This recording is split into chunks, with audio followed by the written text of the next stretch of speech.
et ils ont aimé leur papa. Ah oui.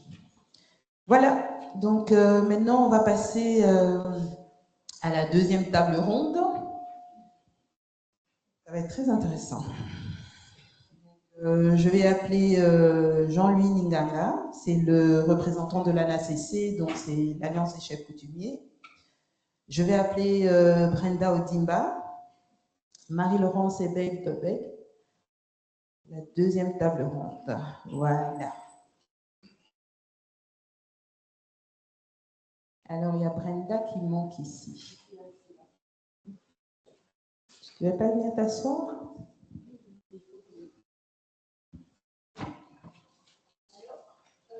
Je vais commencer par demander d'abord par vous présenter. Hein. Parce que comme il y a beaucoup de personnes qui ne sont pas en ligne, donc je suis obligée d'approvisionner aussi.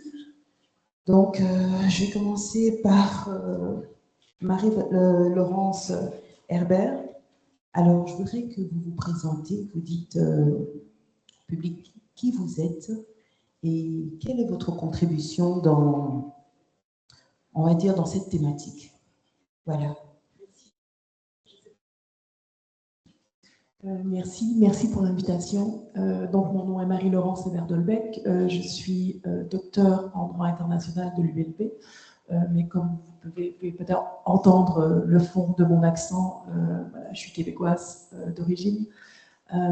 J'ai travaillé donc, pendant ma thèse sur les victimes dans la justice internationale pénale, mais outre mes activités d'enseignement à l'Université libre de Bruxelles et à l'Université catholique de Lille, je travaille dans un cabinet d'avocats bruxellois qui s'appelle Hughes Coggins, où on a voilà, un intérêt particulier pour les crimes coloniaux.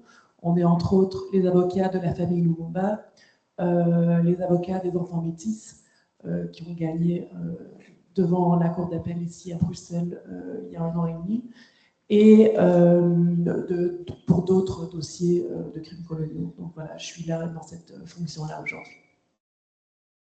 Donc je vais demander de faire la même chose à Brenda, de se présenter elle-même et de dire qui elle est et quelle est sa contribution. Bonjour, merci beaucoup Maman Letty pour la parole. Alors, je m'appelle Brenda Odimba, fille de Mavé Odimba. Donc ensemble, nous sommes les cofondatrices d'une ASBL qui s'appelle Moissi. Moissi, ça veut dire femme en lingala. Et donc, la mission première de Moissi, c'est de protéger la femme congolaise. Et quand on protège les femmes, c'est tout un peuple qu'on protège.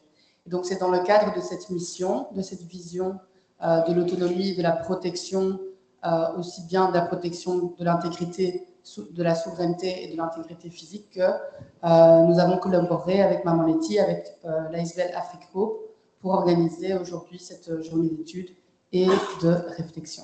Voilà. Je demandais la même chose à Jean-Louis. Qu'est-ce que c'est la MTC?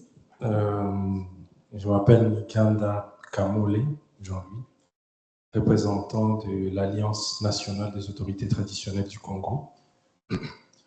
ANATC en sigle, l'Alliance nationale des autorités traditionnelles du Congo est la plus grande organisation qui réunit les chefs traditionnels de 26 provinces de la RDC depuis 1960 jusqu'à présent.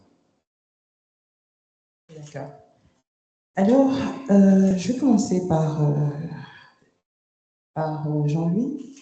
Ma question... Attends, Jean-Louis.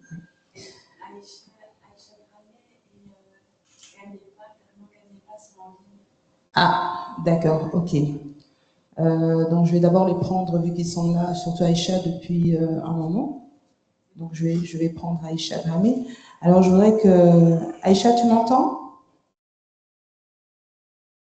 Oui, je vous entends. D'accord. Alors, j'aimerais que vous vous présentiez devant le public et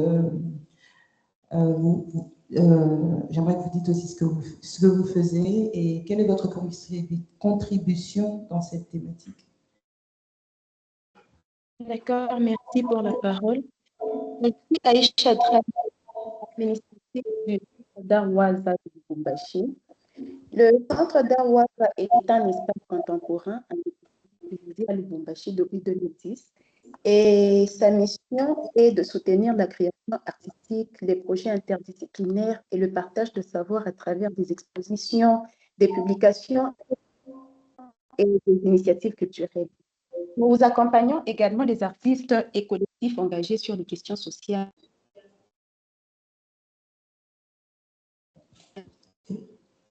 Je n'ai pas très bien entendu. Voilà, notre rôle dans cette question. Pardon? Oui, allez-y. Oui, je disais, notre rôle dans cette question consiste surtout à préparer les communautés sources à se réapproprier du patrimoine sur le plan symbolique, culturel et intellectuel. Voilà, c'est un peu ça notre rôle dans ce sujet. Donc, vous, c'est sur le plan intellectuel. Et culturel. Intellectuel et culturel. Ok, d'accord. Donc, vous êtes un petit peu dans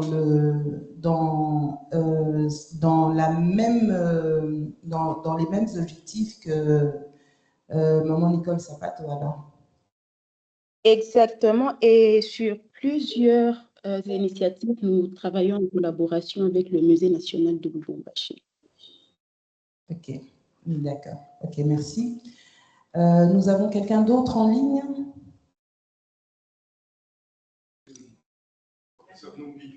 Alors, professeur Numbi, vous m'entendez? Professeur, vous m'entendez? Professeur Numbi? Allumez votre micro. Professeur Numbi, vous m'entendez?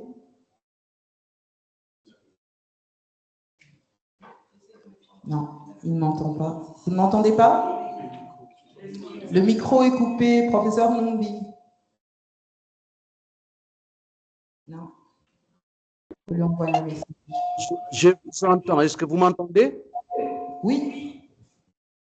Oui, on vous a appelé. Donc, j'aimerais que vous vous présentiez. Vous dites qui êtes-vous exactement et quelle est votre contribution dans ce problème, dans cette thématique? Bon, enfin, je m'appelle Numbi Kanyepa. Je suis professeur à l'université de Lubumbashi, au département de sociologie.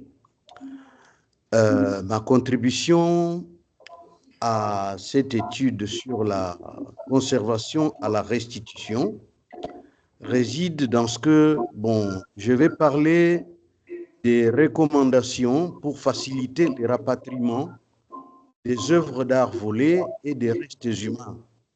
Et comme je suis concerné par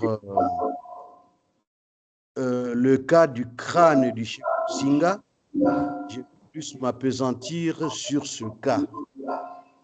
C'est ça ma contribution.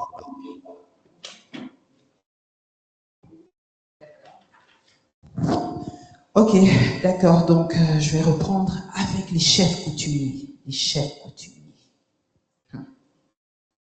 Les chefs coutumiers, vous êtes logiquement en première ligne dans ce qui se passe. Parce que le travail de Maman Nicole Sapato, c'est logiquement le travail des chefs coutumiers. Les relations humaines, aller informer la population, des aliénés, l'aider à comprendre aussi. Parce qu'on a l'impression quelquefois que les chefs coutumiers sont un petit peu des missionnaires de la question.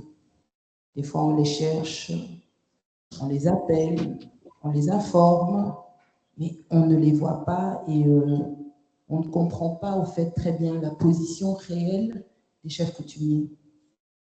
Alors, vous représentez l'Alliance des chefs coutumiers à Kinshasa. Alors, j'aimerais savoir quelle est la pensée des chefs coutumiers sur les dépouilles humaines.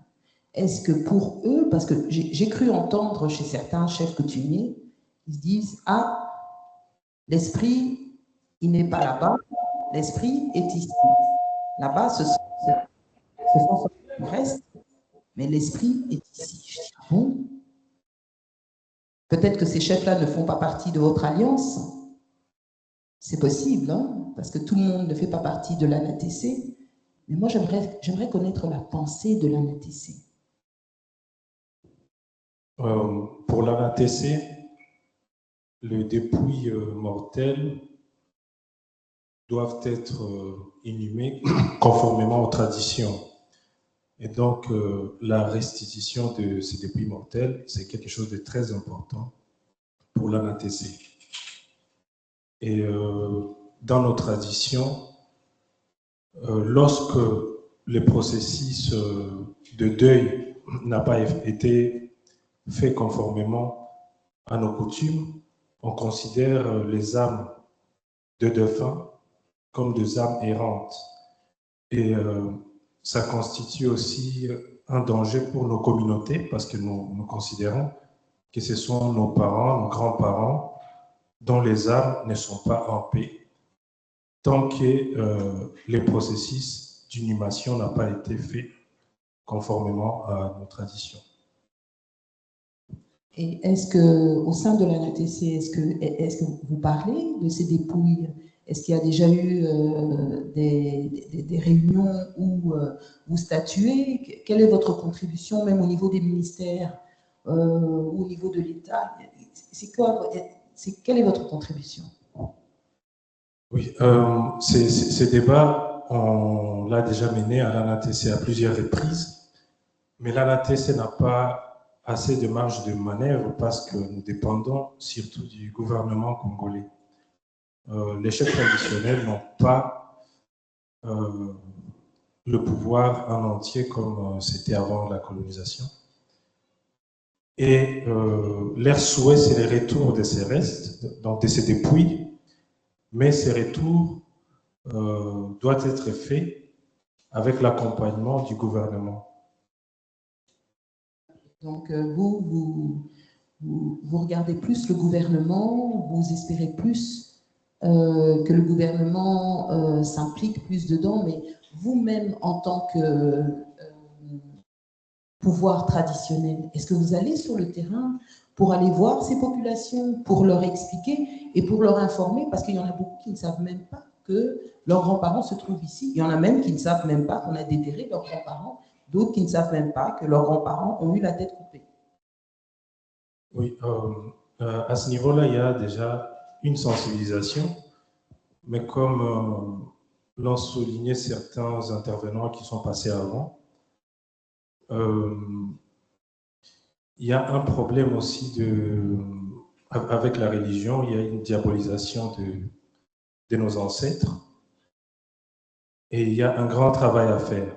Au niveau des chefs traditionnels, c'est encore le bastion qui préserve la tradition et qui respecte la tradition et qui n'a pas été influencé avec la christianisation de la société ou l'islamisation. On débat et on souhaite les retours de ces dépouilles et on fait déjà un travail de sensibilisation au niveau de communautés pour ces retours. Donc, il y a ce travail qui est déjà fait. Et je ne pense pas qu'on doit attendre à ce que tout le monde soit d'accord, parce que les autorités traditionnelles représentent déjà leur communauté. Et ces autorités sont d'accord pour les retours de ces dépouilles. Et après, s'il y aura un travail de sensibilisation auprès de la population en général, ce travail va continuer à se faire, mais les chefs traditionnels sont prêts à recevoir les dépouilles. Ok, d'accord, merci Jean-Louis. Alors maintenant, je vais me tourner vers Brenda. Alors, Brenda, toi, tu défends la femme. C'est très important parce que la femme, c'est la matrice de tout. C'est le Nun, c'est l'énergie créatrice. La femme est le pilier dans ce monde. Et en RDC, la femme, elle est réduite à un reste. La femme n'a pas beaucoup de valeur. La femme est minimisée, elle est même chosifiée d'ailleurs. J'ai même entendu quelque part qu'on appelle RDC la capitale du viol. Alors, la femme, elle a un rôle éducatif aussi. Hein. Et ton association va dans ce sens-là pour éduquer aussi. Alors, en tant que coprésidente de l'association Moissy, qu'est-ce que vous faites? Qu'est-ce que vous entreprenez déjà sur le terrain pour éduquer ces enfants et même ces femmes et ces hommes qui n'ont aucune connaissance de leur histoire, qui ne savent pas d'où il vient et encore moins où est-ce qu'ils vont? Merci beaucoup, Maman Letty. Alors, tout d'abord, je tiens à préciser que Moissy, c'est une ASBL qui est avant tout active ici en Belgique plus qu'au Congo, mais que ma mère et moi-même faisons souvent des descentes au pays. Et quand on est au pays, ce qu'on constate malheureusement, c'est que le Congolais est vraiment complètement déconnecté de son histoire. Vraiment, c'est quelque chose de très lointain qui n'est pas du tout enseigné, et également de sa spiritualité ancestrale. Donc le travail, il est à faire en amont. Il faut vraiment aller parler aux plus jeunes, aux enfants, et ça malheureusement c'est une mission qu'on n'a pas encore pu mettre en place au pays, mais c'est dans nos plans. Par contre, ici en Belgique, on est très actif sur la question. Donc on organise souvent des événements où donc on parle du sujet. Donc on travaille particulièrement sur la question des viols comme arme de guerre, parce qu'on fait beaucoup de plaidoyer pour la paix dans l'Est de la RDC. Et puis, une activité qu'on organise au moins 2 fois par mois et qui est vraiment adressée à la jeunesse et à la diaspora, c'est des visites guidées critiques du Musée de l'Afrique, où justement, on vient raconter cette histoire. Et pendant cette visite, par exemple, un fait que je cite très souvent, c'est moi ce que je considère comme les actes diaboliques posés par les Belges quand ils décidaient d'arracher des têtes à nos ancêtres. Moi, je parle toujours avec beaucoup de force de diabolicisme. Ils sont venus nous apporter la religion chrétienne, la charité bien ordonnée, mais ils ont fait ça tout en nous coupant la tête. Imaginez qu'on arrache la tête de votre grand-père et qu'on vous laisse juste le corps si on vous le laisse. Donc voilà, ça c'était vraiment quelque chose sur lequel je tenais à insister, et ce sur quoi on vient souvent insister pendant les visites, c'est de vraiment décrire en fait la violence avec laquelle la Belgique a colonisé le Congo. C'est vraiment une violence qui est particulière. Après avoir arraché les têtes, ils se sont mis à arracher les mains. Et c'est cette violence qui est le terreau, qui a été le terreau de la violence actuelle qui se répand dans la RDC, et en particulier dans l'Est de la RDC, où la femme est martyrisée, où les enfants sont martyrisés, où le viol est utilisé comme arme de guerre. Donc quand on parle de nos ancêtres et de leurs restes, je n'aime pas le mot reste, désolée, moi je parlerai toujours d'ancêtres, pas de patrimoine, pas de collection, je trouve ça un peu inapproprié et déshumanisant, donc je parlerai toujours de nos ancêtres. Le fait que nos ancêtres aient été décapités, que des restes de leurs dépouilles aient été emmenés et soient gardés ici, le fait que nos ancêtres soient des âmes errantes qui ont souffert, le fait que nos ancêtres aient souffert d'une telle violence, c'est selon moi la raison pour laquelle la RDC est dans l'état dans lequel elle est. Au-delà du pillage des ressources, ce pillage, il a lieu dans une extrême violence, et c'est le résultat du sujet de discussion aujourd'hui. Donc, si je comprends bien, la population actuelle, la mentalité de cette population, sa façon de voir les choses et les résultats de cette extrême violence de ce qui s'est passé. Et donc, le viol, le massacre, parce que violer, c'est tuer quelqu'un. Le viol, les massacres des hommes, des femmes, des enfants, empêchent aussi la transmission de cette histoire aussi, quelque part. C'est ce que vous essayez de nous dire. Oui. Donc, ça empêche la transmission de l'histoire. Je vais te laisser t'exprimer, t'inquiète. Je sais que c'est un sujet qui te tient vraiment à cœur. Et Donc, vous dénoncez ouvertement un système qui aujourd'hui n'est peut-être pas aussi visible qu'avant, parce qu'avant c'était les fouets, hein, c'était les injures matin, midi, soir, c'était les mains coupées, comme Lumumba l'a dit lui-même. Et aujourd'hui, ce même système, il est sous couvert de la religion. Alors, je dirais peut-être pas que c'est sous couvert de la religion, mais le fait que la religion chrétienne ait été imposée parfois dans la violence, parfois sans violence, permet un certain endormissement, selon beaucoup, de la population et un manque de remise en question par rapport à l'histoire coloniale. Alors que, je le répète, la violence actuelle que vit la population congolaise est un prolongement de la violence coloniale. Dans la violence coloniale belge, il y avait cette particularité de désacraliser les corps, de les détruire. Et c'est ce qu'on fait avec les viols comme arme de guerre. Je suis désolée, je fais un trigger warning, je vous préviens, je vais parler de choses terribles. Mais là encore, très récemment, des photos ont circulé sur les réseaux de massacres commis par les ADF. Et on voyait sur une des photos une petite fille avec un tronc enfoncé entre les jambes. Donc, il ne se limite pas à violer simplement les femmes et les enfants et les hommes, c'est même avec des objets que ces viols ont lieu. Et cette violence innommable, ce n'est qu'au Congo qu'on la voit. Et qu'est-ce qui a été particulier également au Congo? C'est cette violence coloniale. Donc, quand nous sommes ici avec Moissy ASBL pour parler de restes humains, de nos ancêtres, certains ne voient pas le lien avec la situation actuelle pour laquelle on plaide pour la paix. Mais il est là le lien. Il est là le lien. La désacralisation, la violence extrême envers les corps, qu'ils soient vivants ou morts, c'est une continuité de la violence coloniale belge. Merci Brenda. Alors je vais voir Marie-Laurence. Alors, vous êtes un docteur en droit international. Oh là là, ça, c'est pas facile.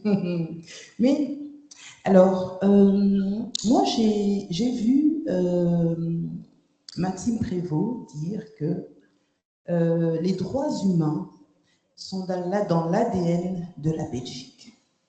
Alors, je veux bien, hein, je veux bien. Alors, vous, en tant que docteur, vous travaillez dans le cabinet Marchand, donc l'avocat de la famille Lumumba.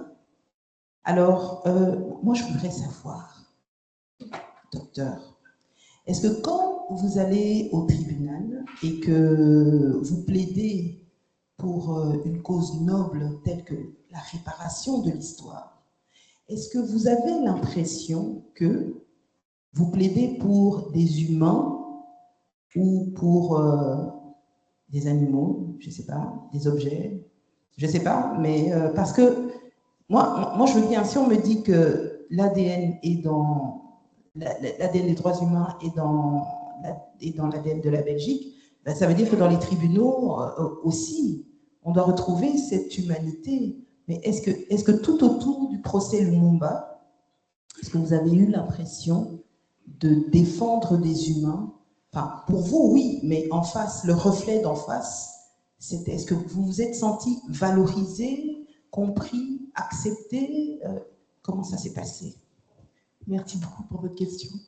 Je suis arrivée assez tard dans le processus Lumumba, donc en 2021. Donc après la restitution de la dépouille, la restitution, je vais dire restitution ici, mais on va s'entendre que c'était une pure procédure pénale belge de main levée de saisie.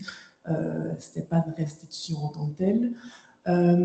Et je relisais ce matin les différents échanges qu'il y avait eu avec la juge, notamment sur la levée de cette dent saisie donc à Leuven. Et en fait, la juge au départ ne voulait pas rendre la dent. La juge ne voulait pas, parce qu'elle disait qu'il était impossible de déterminer si la dent appartenait bien à Patrice Lumumba ou non, et que la famille devrait payer elle-même, ou en tout cas à ses frais, faire des analyses ADN pour prouver que la dent appartenait bien à la famille. Les choses ont changé, notamment avec Black Lives Matter aux États-Unis, où voilà, les avocats de la famille à l'époque ont réussi un peu à faire comprendre à la juge que dans les circonstances mondiales de l'époque, il serait peut-être mal vu de ne pas remettre la dent à la famille, ce qui a donc été fait. Mais donc voilà, je peux dire que et dans ce procès, et les réactions qu'on a eues à ce procès, je parle notamment de l'ordonnance de renvoi qu'on a eue en mars, et aussi quelques réactions qu'on a eues suite au décès d'Étienne Lavignon ce lundi.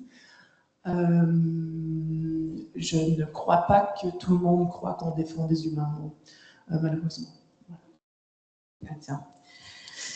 Alors, nous, vous faites partie des avocats qui défendent le dossier Lumumba. Alors nous, ici, on est pour la restitution de nos ancêtres. Donc, on en a beaucoup ici. Et nous nous battons pour le retour des nôtres.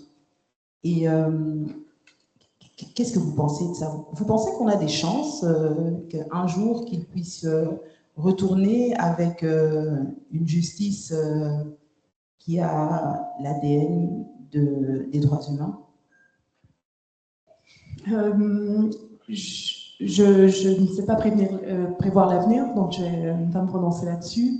Je pense en tout cas que la solution doit être structurelle, donc il doit y avoir une loi. Je prends par exemple peut-être la loi qui a été adoptée en première lecture au Sénat français ce lundi sur le retour de dépouilles d'ancêtres guyanais qui sont décédés alors qu'ils étaient exposés dans des eaux humains, notamment à Paris. Donc une loi qui mettrait à charge de l'État français le retour pour des obsèques sur le territoire guyanais. Donc je pense que ce genre de solution structurelle serait vraiment la solution. Une solution aussi qui n'est pas à charge des individus, un peu comme on le voit avec la famille Lumumba ou avec les 5 enfants métis. Donc ça, c'est vraiment des solutions individuelles, mais qui mettent qui demandent beaucoup d'efforts de la part des victimes et des descendants et descendantes de victimes, qui demandent beaucoup d'investissement en temps, en argent souvent. Et ça, je crois que ce n'est pas une solution à long terme. Donc, je pense que la solution est vraiment structurelle. Est-ce qu'il y a des moyens pour les individus en ce moment de pouvoir récupérer les dépouilles de leurs ancêtres et de les ramener au pays? Je crois que oui. Je pense que le droit pénal belge offre certaines possibilités. Mais encore une fois, c'est une solution un peu absurde, parce que ça ne devrait pas être aux descendants et descendantes de prendre en charge cela. D'accord. Parce que, en fait, moi j'ai déjà écrit à la ministre Mats, qui est en charge de la question. Elle dit souvent « Ah oui, mais le Congo n'est pas demandeur et son administration est occupée à écrire une loi sur la restitution des dépouilles. » Est-ce qu'il est vraiment nécessaire d'écrire une loi pour restituer ce qu'on a volé? Est-ce que c'est nécessaire? Je ne sais pas. J'étais à Genève il y a quelques semaines au forum permanent pour les personnes de descendance africaine de l'ONU, où une grande partie des discussions tournait autour du fait que les solutions devaient peut-être dépasser le cadre interétatique et être plutôt soit de communauté à communauté ou de collectionneurs privés à communauté. Moi, j'ai tendance à croire un peu plus à cette solution-là pour une raison principale, c'est que le droit international, comme il a été écrit, est un droit colonial, un droit qui a été créé dans un esprit colonial. Et c'est parfois difficile de le faire évoluer parce que c'est des machines qui bougent très, très, très doucement, même s'il y a des efforts. Voilà, la dernière déclaration de l'Assemblée générale des Nations Unies de mars sur l'esclavage. On voit les efforts de l'Union africaine sur les réparations, mais c'est quand même des choses qui ne sont pas imposables aux États encore. Et donc, je pense vraiment que dans l'attente d'une solution structurelle, dans l'attente de ces négociations interétatiques, il faut peut-être passer par des chemins moins traditionnels. Et la restitution, excusez-moi je ne vais pas dire de m'acharner, mais de poser beaucoup de questions parce que je pense que la partie juridique est très importante sur ce dossier. Alors, dans le dossier Lumumba, est-ce qu'il y a eu réparation? Non, il n'y a pas eu réparation. Donc, on a juste donné la dent, elle est rentrée. Et est-ce que vous comptez demander des réparations? Donc, en fait, avec le décès d'Étienne d'Avignon ce lundi, ça a signé la fin de l'action publique et donc du procès pénal. Donc, il n'y aura pas de réponse pénale pour l'assassinat de Lumumba et de ses deux acolytes, Mbolo et Okito. Par contre, la famille et l'équipe d'avocats a annoncé ce lundi aussi qu'on allait maintenant déposer une action civile contre l'État belge, comme cela a été fait pour les enfants métis. Il faut comprendre par contre que la famille ne souhaite pas de réparation financière, ce n'est pas du tout l'objectif, c'est plutôt d'avoir une réparation symbolique, une réparation en termes de reconnaissance des faits, une reconnaissance de responsabilité et non nécessairement une reconnaissance financière. Merci. Alors là, c'est une question pour Aïcha Dramé. Vous m'entendez? Allô, Aïcha Dramé? Oui, je vous entends. D'accord. Alors, j'ai une question pour vous. Donc, en tant que directrice du Centre d'art Waza, quelles sont les initiatives culturelles prises à Lubumbashi pour faciliter la réappropriation des objets, des dépouilles ancestrales par les communautés locales et quel est le rôle des artistes? OK. Déjà, je voudrais bien préciser qu'au Centre d'art Waza, la restitution ou la réappropriation du patrimoine de retour d'objets symboliques. Nous voyons plus comment les communautés vont se réapproprier de leur histoire et leur culture. Et c'est dans cette perspective-là que, en collaboration avec le Musée national de Lubumbashi et l'Université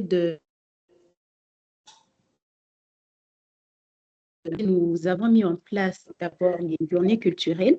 Les journées culturelles, c'est un espace qui réunit souvent les communautés et où nous abordons des sujets comme la restitution, la réappropriation de la mémoire. Hormis ça, nous avons aussi, je sais partager un PowerPoint, je ne sais pas si vous pouvez passer, il y a des qui peuvent passer. Voilà, nous avons mis en place aussi les tables rondes. Les tables rondes, c'est un espace aussi qui rassemble les artistes, les communautés locales, les chercheurs, en tout cas plusieurs catégories de personnes, où nous abordons souvent le sujet de la restitution en profondeur. On se dit, c'est quoi vraiment la restitution? Qu'est-ce qu'on fait pour la restitution? Et hormis ça, nous avons plusieurs autres initiatives, notamment avec la coopération belge Enabel. Nous travaillons sur la sensibilisation, cette fois-ci, aux jeunes qui est destinée aux jeunes de 12 à 18 ans. Nous avons, par exemple, fait une tournée scolaire. Nous avons fait une tournée scolaire du spectacle de marionnettes géantes. C'est une pièce. C'est une pièce éducative qui aborde les sujets de la restitution et de la mémoire. Voilà, il y a d'autres d'autres initiatives qui ont été prises comme la production de la bande dessinée qui parle de Lusinga. Nous avons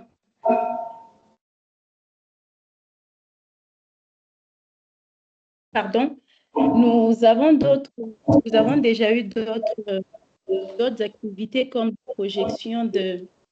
la projection des films suivi des discussions qui parlent toujours autour de la restitution, comme l'année dernière, on a projeté le film de l'activiste Mazoulou, si je ne me trompe pas de nom, et ça a été suivi d'une discussion entre les participants qui étaient là. C'était vraiment très intéressant. Nous avons déjà projeté un autre film en collaboration avec Open Restitution Africa, le film nommé Restitution 101. Et voilà, comme nous travaillons avec les artistes, nous avons déjà été en résidence avec un artiste, Marcel Monda, qui a produit des œuvres autour de la culture Emba et Songé.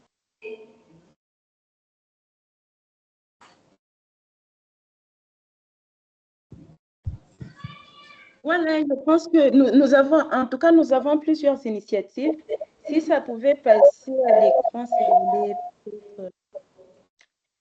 ça allait vous donner une idée de ce qu'on a déjà fait. Voilà, c'est un peu ça en gros ce que nous avons déjà fait. Et nous continuons à faire la sensibilisation surtout. Merci Aïcha. Bravo Lubumbashi, parce que je vois que vous êtes beaucoup dans la sensibilisation des populations. Vous faites un grand travail de pédagogie. Bravo Aïcha, bravo Maman Nicole. Donc c'est vraiment très bien, parce que je pense que ça commence aussi par la réappropriation. Ce n'est pas seulement le retour, hein, c'est aussi l'acceptation de soi-même. Et bravo à Lubumbashi. Alors maintenant, on va se tourner vers Fernand Numbi.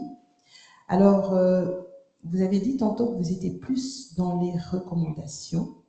Alors, moi, j'aimerais savoir que nous recommandez-vous pour la restitution des dépouilles qui se trouvent ici à Bruxelles. Merci pour la question, mais enfin, pour commencer d'abord, je pensais que j'allais intervenir avec un exposé où j'allais exposer l'essentiel des recommandations. Je ne pensais pas que ce serait directement le débat. À cela ne tienne, bon, vous voulez savoir qu'est-ce que nous recommandons? D'abord, les recommandations sont de deux ordres. Il y a des recommandations pour politique en amont. Ces recommandations-là, c'est quoi? C'est en fait des démarches diplomatiques qui doivent être entamées au niveau des ambassades. Comme je vous avais dit au début, je suis plus centré sur le cas du crâne et de Lusinga, parce que je suis de la communauté et même de la grande famille du chef. Bon, il y a des diplômes qui doivent être pris. Il y a aussi des démarches en aval, des démarches dans le sens où, avant toute chose, je crois que ceux qui sont intervenus avant moi ont parlé des demandes de restitution qui doivent être formulées en bonne et due forme. Effectivement, ça c'est une démarche très importante.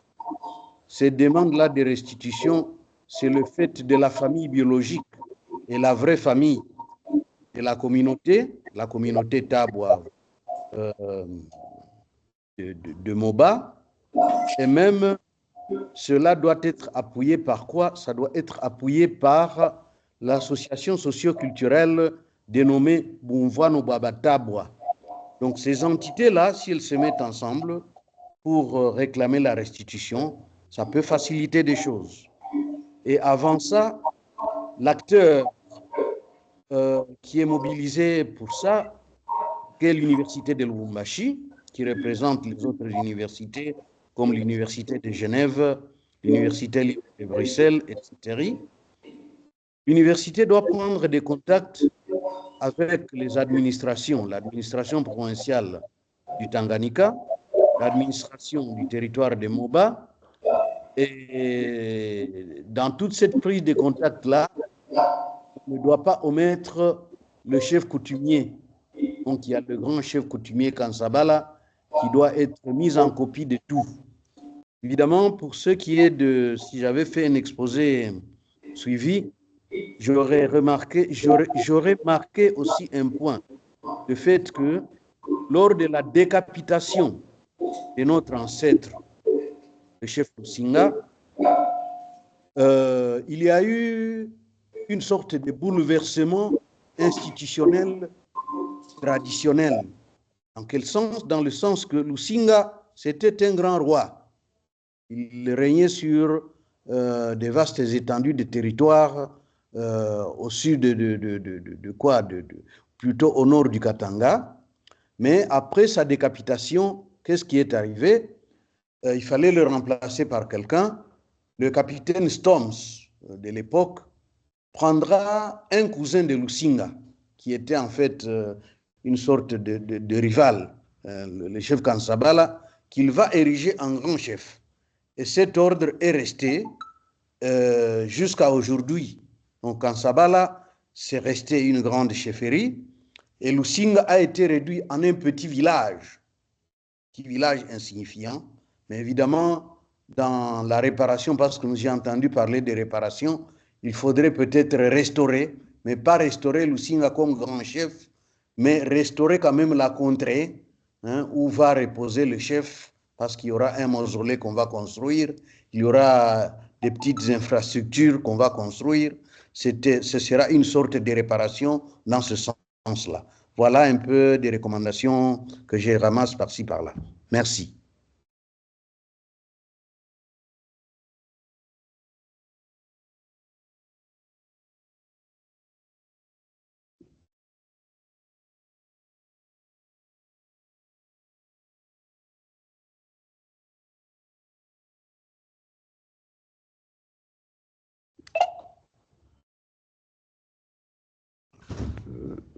Sur des recommandations que je ramasse par-ci, par-là. Merci. Microphone.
C'est bon? Donne vite ton avis, parce qu'il est 20. Ok. Alors. N'entends non plus rien. C'est bon? Ok. Alors, pour aller droit au but, mais rester impactante et du coup aller dans l'entièreté quand même du propos. Alors, nous, ce qu'on recommande, et ce n'est pas une recommandation que moi, CSBL fait seule, c'est une proposition qui est partagée par d'autres associations, par d'autres individus, par exemple par Africo. L'idée, déjà, où on ressent une urgence dans le retour de ses ancêtres. Ça fait trop longtemps que ça dure. Et grâce à Maman Letty, grâce à Afrique Hope, on a déjà pu avoir un grand événement l'année passée où on a pu honorer les ancêtres. Aujourd'hui, cette année, on a cette journée d'études, mais il y a vraiment une urgence d'avancer dans ce processus. On a vu à Genève, ça a été très vite. Nous, on aimerait aussi que ça puisse aller le plus vite possible. La première étape, bien sûr, c'est la demande du gouvernement, mais ensuite, pour qu'on puisse mettre en œuvre la ratification, il faut qu'on puisse penser une solution globale. Et la solution globale qu'on propose, c'est un lieu mémoriel national dans la capitale afin de faciliter et d'accélérer le retour des ancêtres, en particulier pour les ancêtres non identifiés, car beaucoup de ces restes humains, beaucoup de nos ancêtres ne sont pas identifiés. Et l'autre point important, c'est quand il y a certaines sensibilités communautaires qui font que, même au sein d'une communauté, mais même au sein de différents descendants de famille, il y a certains désaccords sur ce qu'il convient de faire avec les ancêtres qui seront de retour. Donc, la proposition de lieu mémoriel national dans la capitale n'a pas pour objectif d'effacer les identités locales ou les demandes spécifiques des communautés concernées. Certaines communautés, comme les Batabois dont on a discuté, dans le cas du chef Lusinga, donc il y a eu on en a déjà discuté aujourd'hui, il y a eu des recommandations, il y a des propositions. On peut, dans ces cas précis, aller dans ce sens-là. Mais pour le reste, il est important de rappeler que le Congo est une terre de brassage et de circulation entre les peuples. Les ancêtres non identifiés et même ceux identifiés peuvent donc être considérés comme les ancêtres de l'ensemble du peuple congolais. Leur histoire est devenue avec le temps une histoire nationale et puis une histoire de tribus ou de régions. Je pense qu'il est essentiel que ces décisions liées au rapatriement soient prises de manière participative avec les communautés concernées, les autorités, les chercheurs, etc. Et c'est ce que les interventions d'aujourd'hui montrent.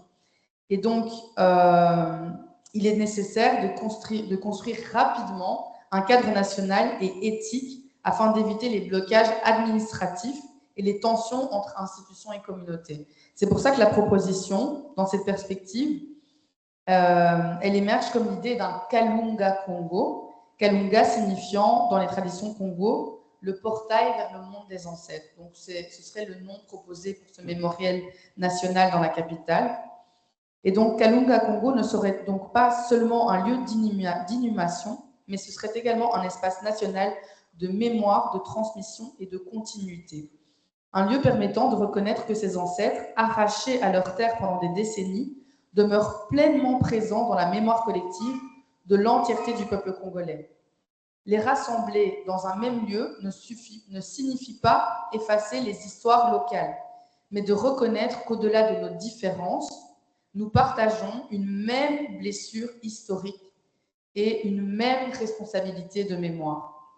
Kalunga Congo pourrait ainsi devenir une véritable sentinelle de la mémoire, de la dignité et de l'unité nationale congolaise. Parce qu'un peuple qui honore ses ancêtres renforce aussi sa mémoire, sa dignité et son avenir collectif. Merci Brenda. Alors, on court vers le temps, donc il est 24. Alors, je ne sais pas si vous avez des questions. Alors, ça serait important qu'il puisse y avoir, je ne sais pas, Yasmine, faire passer le micro. En fait, ce n'est pas une question, c'est juste une contribution par rapport à l'exposé de Brenda. Et je voulais dire qu'il existe actuellement un Fonds national de réparation des victimes en RDC, qu'on appelle FONAREV, mais qui est limité dans son mandat. Il s'occupe de victimes qui ont été constituées à partir de 1993 par rapport aux guerres civiles que la RDC a connues depuis 1993 jusqu'à ces jours. Et il travaille beaucoup sur des projets de lieux de mémoire, sur des projets. On fait beaucoup de projets. En termes de recommandations, demander que ces fonds soient élargis aux victimes de l'époque coloniale ou précoloniale, peut-être ça pourrait, parce que le fonds est déjà très opérationnel, il est piloté par la présidence de la République et il a beaucoup de moyens financiers, il fonctionne régulièrement. Voilà, merci. On va en prendre plusieurs. Moi, c'est une question pour Marie-Laurence et Bernadette. Vous avez parlé de... Donc, comme il n'y a pas de cadre juridique encore pour la récitation des dépouilles ou des collections, en fait, comment vous parliez de la possibilité de faire ça de manière privée, en fait. Est-ce que vous connaissez des exemples concrets de collections qui ont déjà été restituées de manière privée? Comment est-ce que ça peut être financé aussi? Parce que moi, je me pose un peu la question de si la société civile se retrouve en possession d'une collection qui peut être restituée, mais doit financer ça et passe par des subventions publiques. Alors là, on se retrouve encore dans un loophole. Est-ce que si on arrive à faire ça, ça va pouvoir donner aussi une espèce de cadre de jurisprudence politique pour pouvoir ouvrir la question de restitution en forme bien formelle?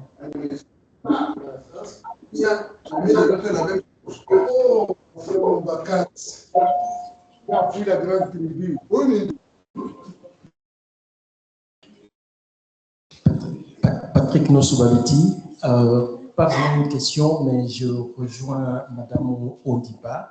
Quand vous avez souligné, vous avez fait le lien entre ce qui s'est passé il y a 100 ans, la colonisation, et ce qui se passe actuellement. Je suis d'accord avec vous, mais dans les deux cas, il faut savoir que s'il y a ces crimes-là ou la répétition, c'est parce qu'il n'y a pas eu de justice. Donc maintenant, on demande le rapatriement, tout ça, des dépouilles, mais ce qui s'est passé, le professeur vient de le dire, depuis 30 ans ici, il y a des fosses communes dans la région est de notre pays. Donc, il faut une exhumation aussi des fosses communes pour que ces gens-là soient inhumés dignement. Donc, maintenant, on va attendre encore 100 ans pour demander aux descendants la réparation, alors que la réparation, il y a le FONAREF, c'est une belle initiative, mais il faut la vérité. C'est ce que les gens, les populations de l'Est de notre pays attendent, une paix durable. Et une paix durable ne peut arriver qu'avec la vérité, la justice, réparation et une garantie des non-répétitions. Donc, tant qu'il n'y a pas de justice, il y aura cette répétition-là. Donc, c'est très important que la justice, la vérité soit mise en avant pour qu'il n'y ait plus de répétitions. D'accord. Alors, la question sur la réparation, c'était la question pour... c'était pour toi, hein? Est-ce que encore deux questions, deux mains levées dans la discussion, dans le chat? Est-ce qu'on peut les prendre? Il y a beaucoup de questions, après on se perd un petit peu.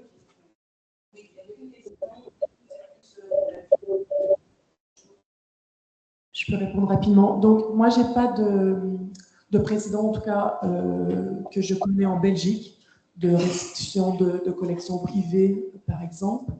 Le seul exemple que j'ai vraiment, c'est celui de la dépouille de Lumumba, où en fait, donc j'imagine que tout le monde connaît un peu l'histoire, mais donc le policier qui a été responsable du mouvement et de la disparition du corps a gardé 2 dents et 2 doigts.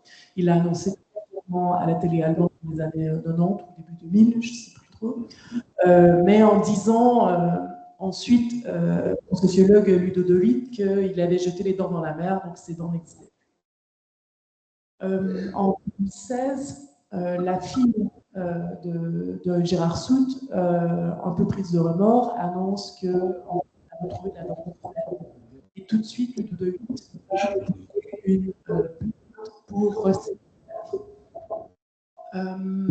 Donc le recel de cadavres, c'est quoi? C'est en fait de détenir ou de dissimuler un cadavre ou une partie d'une personne décédée de la suite d'un crime. Donc dans ce cas-ci, il n'y avait pas de question là-dessus. Donc on était bien en présence d'un recel de cadavre. Il y a bien sûr des questions de prescription dans lesquelles je n'entrerai pas, mais en fait, ce n'est pas un problème. L'autre solution, particulièrement pour les dépouilles détenues par des musées ou par des collections privées, c'est celle du blanchiment. Le blanchiment, c'est quoi? C'est de profiter d'avantages patrimoniaux qui résultent d'un crime. Donc ça, c'est l'autre chose. Donc voilà, il y a quand même quelques hypothèses de travail pour prendre contrôle sur ces dépouilles, mais il n'y a pas de précédent dans tel, parce que finalement, même là-dedans, en fait, ça n'a pas été suite à la plainte de Ludovic, ça a été des procédures plus tard. Quid du financement de ces actions? Ben, c'est ce que je disais tantôt, donc en fait, tant que c'est des actions individuelles, c'est difficile de trouver un financement. Bien sûr, il pourra y avoir des réparations plus tard dans la procédure, mais en tout cas, pour donner un élan, disons, à ces financements, il faut trouver soit des mécènes ou des avocats qui veulent bien travailler gratuitement.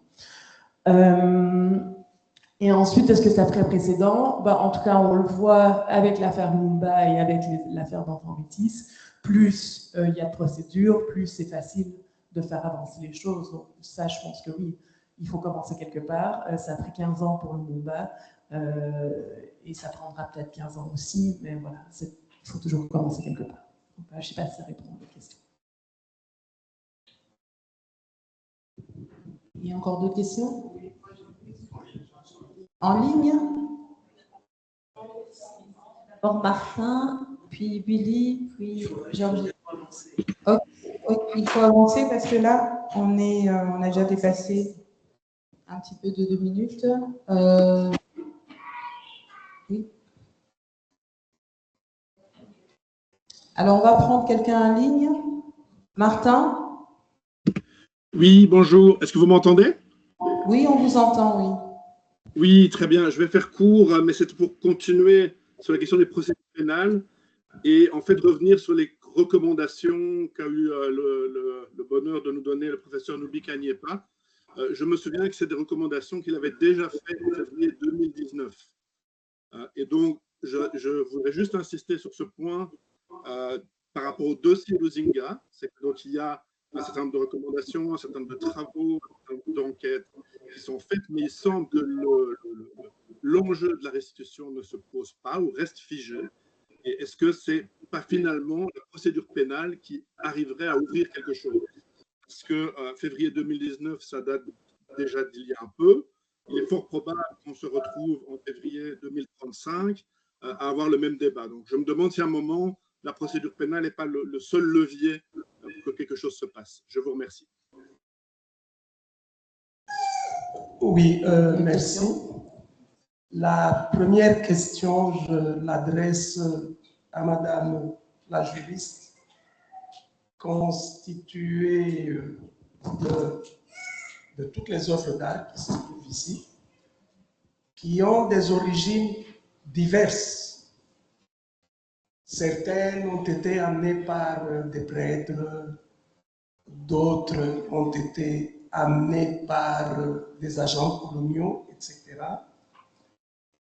Quelle est la procédure, selon vous, qui peut permettre à l'État congolais de réclamer la restitution de ces œuvres différentes parce qu'elles ont été amenées par des personnes différentes pour rentrer en possession de ces œuvres?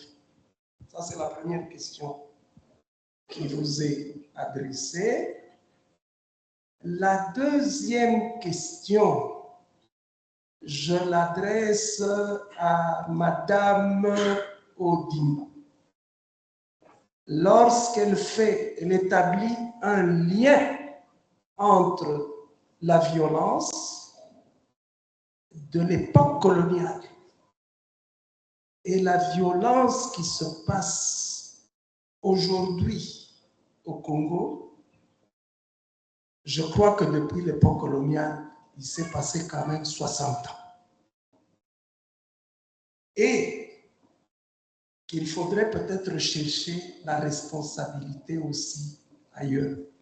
Si pour vous, vous pouvez peut-être être un peu plus précise de ce côté-là, je crois que vous permettrez peut-être de décanter la situation afin qu'on ne puisse pas toujours, comment on dit, faire porter la responsabilité de nos échecs aujourd'hui sur le dos des autres.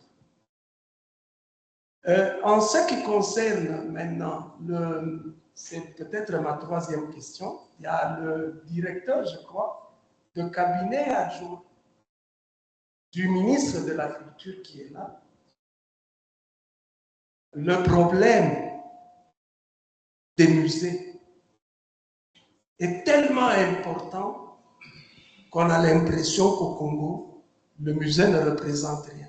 J'ai eu des larmes aux yeux quand j'ai entendu la dame du musée de Lubumbashi dire que la toiture sointait.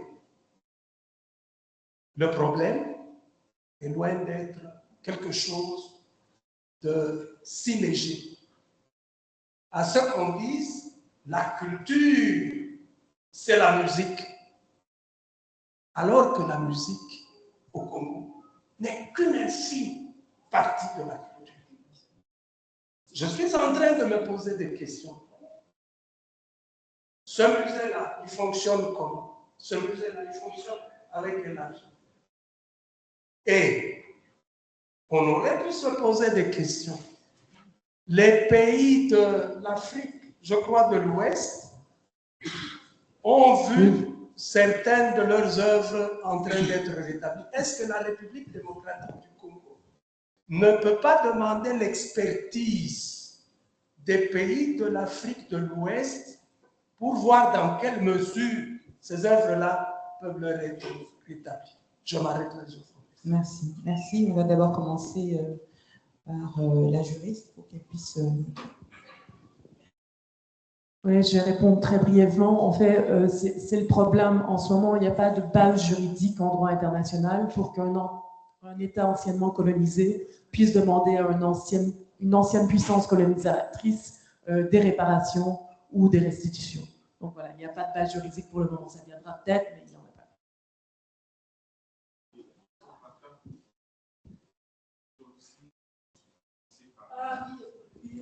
Je suis d'accord. Je pense que voilà, parfois, même si je suis pas toujours en faveur du pénal, je pense que parfois c'est la seule manière de faire levier. Donc voilà, je suis d'accord avec la proposition.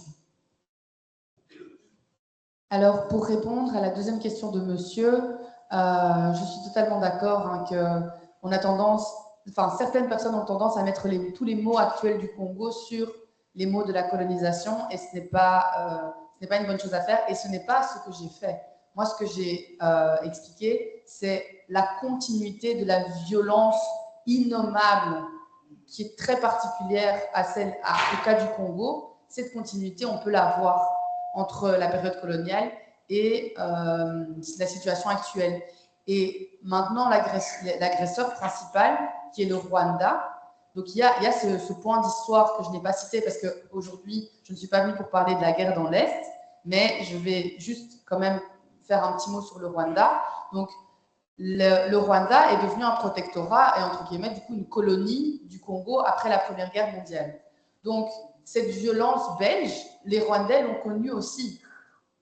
Et c'est cette violence belge, cette violence coloniale belge, qui a mené au massacre du génocide de 94. Parce qu'il y a eu de nombreux massacres entre les Hutus et les Tutsis avant cette période-là. Mais l'amplitude, la gravité du génocide de 94, elle est le fruit d'une haine entretenue par les Belges entre les Hutus et les Tutsis. Donc, à nouveau, on voit que c'est la violence belge qui mène au grand malheur des Rwandais et des Congolais. Donc, voilà pour fermer la parenthèse. J'espère que j'ai répondu à votre question. Maintenant, c'est fini. On ne peut plus prendre de questions. Alors, je vais bientôt demander au prof Ngandi le mot de la clôture, mais avant ça, je sais qu'elle n'aime pas ça, mais je dois le faire. Alors, c'est vrai que nous sommes plusieurs à organiser ça. même si je suis l'initiatrice, mais il y a une petite femme qui est petite, mais avec un gant de fer, qui a permis à ce que tout puisse être réalisé et vous ne la voyez pas parce qu'elle est invisible, elle est là partout. Alors, j'aimerais remercier Yasmina Ziane. Voilà. Sans elle, on n'aurait pas pu, elle était derrière tout le monde, les mails, toutes les invitations, c'est elle. Donc, il faut remercier. Hein. Chacun a son boulot ici et elle, c'est l'organisation. Voilà. Oui, et en tant